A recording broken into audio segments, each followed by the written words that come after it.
ဒီကောင်လေးကသူ့လို့ပြီးကအနီးမှာအမားတစ်ခုလွတ်မိသွားရ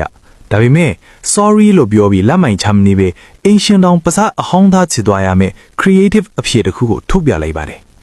ဘလို့တွေတောင်ကြမ်းသွားလဲဆိုရင်ကြွေပြားကွဲသွားတာကိုပြန်လဲဖို့မချစ်နိုင်တော့မှန်သိလိုက်တာနဲ့လွှဲဆက်ကိုယူပြီးအဲ့ဒီနာတော့ဝိုက်ကိုရှစ်မြောင်ပုံ octagon လှလှလေးလှီထုတ်ပစ်လိုက်တယ်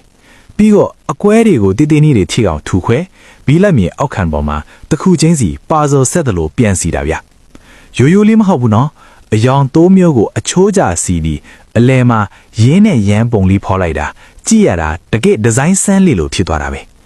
အားလုံးပြီးသွားတဲ့အခါမှာတော့အမှားဆိုတာထက်ရည်ရွယ်ချက်ရှိလုပ်ထားတဲ့အလန်းစား interior design တစ်ခုလိုဖြစ်သွားပါတော့တယ်ပညာရှင်တယောက်ရဲ့အရေးချင်းဆိုတာအမှားမလုပ်တာကိုပြောတာမဟုတ်ဘူးအမှားတစ်ခုကိုအရင်ကထက်ပိုကောင်းတဲ့အမှုပညာတစ်ခုဖြစ်ဘလို့ magic ဆန်ဆန်ပြောင်းလဲပြနိုင်တဲ့ဆိုတာပါပဲဗီဒီယိုလေးကိုကြိုက်နေတတ်တယ်ဆိုရင်တော့ like and share လေးလုပ်ပေးကြပါဦးခင်ဗျာ